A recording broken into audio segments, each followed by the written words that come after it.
This case is wild. What starts as a plea for probation quickly spirals into claims of an accident choking, contradictions in the official report, and a judge who refuses to let him off easy. Trust me, you're not going to believe how this one ends. Stick around, and if you love courtroom breakdowns like this, make sure to hit subscribe so you never miss the drama.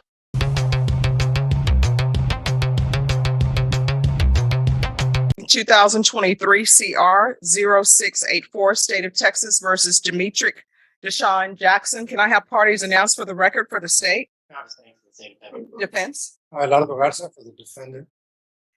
All right. You entered a plea on April 19th of no contest, and you applied for probation, and you entered a plea on the offense of assault, family choking, strangulation. Punishment is to be assessed at a cap of 7 years. The state opposes your application. Have both parties had a chance to review the PSI report, state? Did you hear that? He's not facing a small charge. It's assault by choking. In Texas, that's treated as a violent, high-risk offense. And with the judge being the one to decide probation, he was already climbing uphill. Defense? I have your honor. All right. State, do you have any witnesses? State has no witnesses. Defense, any witnesses? Just my client, your honor. All right. Can you raise your right hand for me, please? Do you solemnly swear or affirm the testimony you give will be the truth and nothing but the truth, so help you God? Yes, ma'am. All right. State your name for the record. Demetric Jackson. All right. You can lower your hand. Defense? Can you please state your name for the record? Demetric Jackson. Demetric, you've applied for probation in this case, is that correct? Yes, sir. Okay. Can you tell the court why you think you should be getting probation?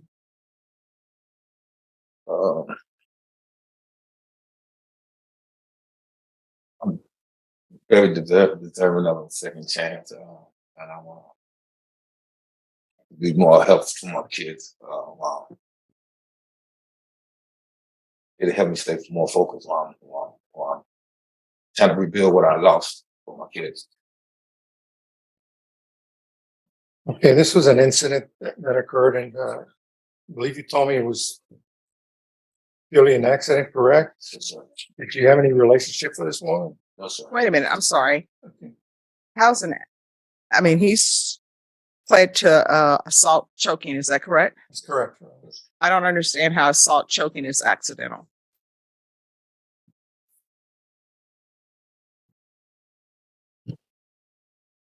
Oh, you talking to me? Yes. I mean, because Oh, you're saying okay. it was an accident. I don't know how you choke someone accidentally. Oh, no, it was a misunderstanding. Here's the breaking point. He calls choking an accident, but the judge is not buying it for a second. Choking requires force. It's not something you just stumble into. She's pressing him hard, and his story is crumbling. I mean, it was a misunderstanding. How is choking someone a misunderstanding? And mind you, I'm just trying to figure out what you're trying to tell me. Yes, ma'am. So I don't understand how choking someone is an accident or how choking someone is a misunderstanding. Now, if somebody said, choke me, and you thought you heard them say choke me, and then you proceed to choke them, I can understand, oh, that's a misunderstanding. I thought you were telling me to choke you, but you didn't. So I'm trying to figure out where you're coming from. You're referring to the whole incident. Is that correct? Yes, ma'am. You're referring to the incident, correct? Yes, ma'am. And did you have any kind of relationship with this woman? No, I didn't. Okay. How did this come about? Did she feel that she had a relationship with you, or what? Can you explain that to the court? We was working on a business plan, and I guess our feelings got more in tune. And she was trying to be more than what Officer Grace, not that more. So I'm sorry, I can't understand what you're saying. I said, we was working on a business plan, a business deal, and I guess her feelings got more involved in. She was trying to carry on a relationship, a business relationship with him. So, I mean,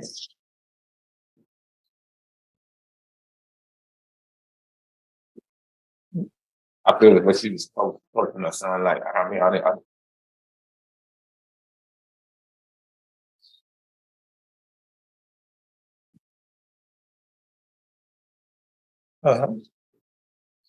And if the court puts you on probation, how do you think this will help your family?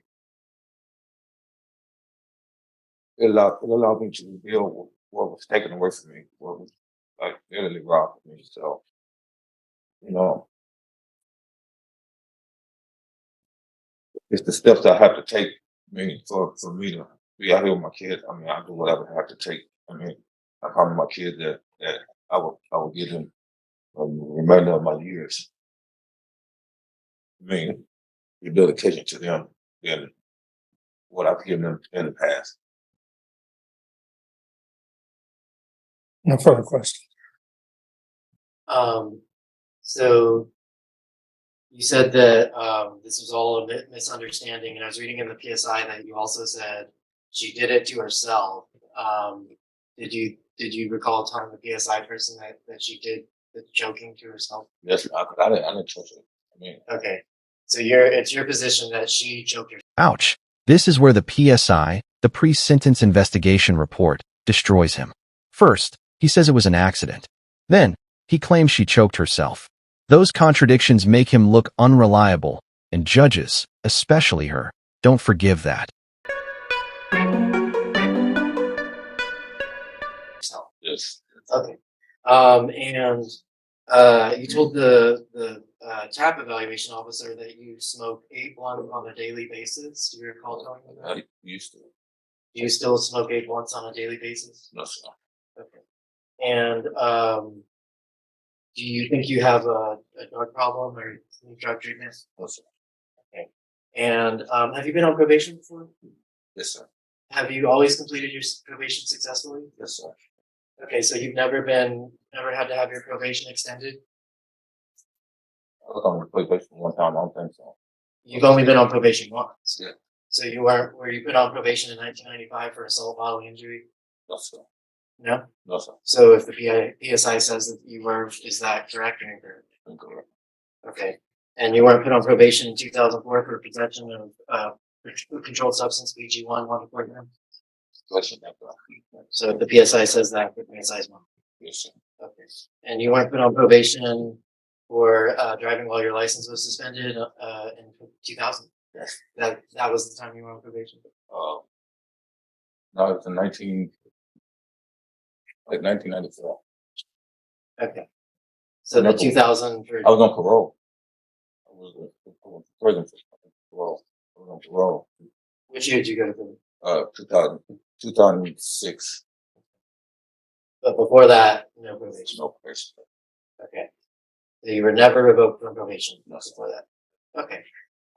No further questions. All right, any follow-up question? No, Your Honor. Rest. All right, the court will hear argument. State. Your Honor, I think according to the PSI, he has been on probation many times. He's been revoked from probation many times. I think he's come to the court and he's misrepresented his criminal history.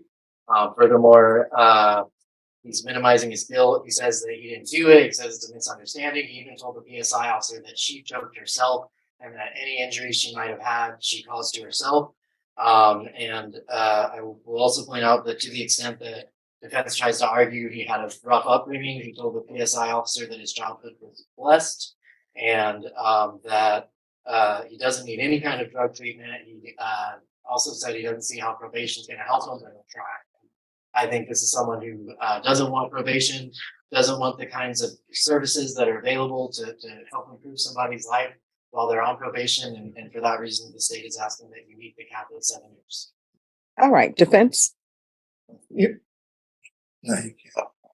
All right, if he wants to say something, I'm fine with him saying something. Go ahead. When he was saying about it wouldn't help me. I was talking about the treatment, the classes, not as for the probation. The lady had called me again yesterday from the PSI, letting me know that she was typing too fast and some of the words got mixed up. And she called me again yesterday and was asking me more questions. Because when I did my PSI, she really wasn't understanding what I was saying. Before what she typed on the paper. Okay. All right, defense. Well, Your Honor, I think This case has been going on for quite a while. He hasn't been in any further trouble, Your Honor. I think this was an incident that occurred because I think the lady thought that she had a relationship with him and he did not want to. We're asking the court to put him on probation.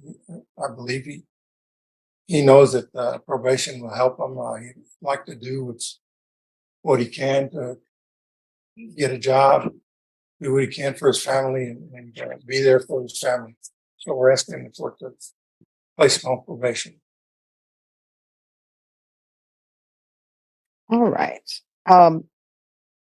Mr. Jackson, I want you to know, I did look at everything. I just don't think that you're a good candidate for probation.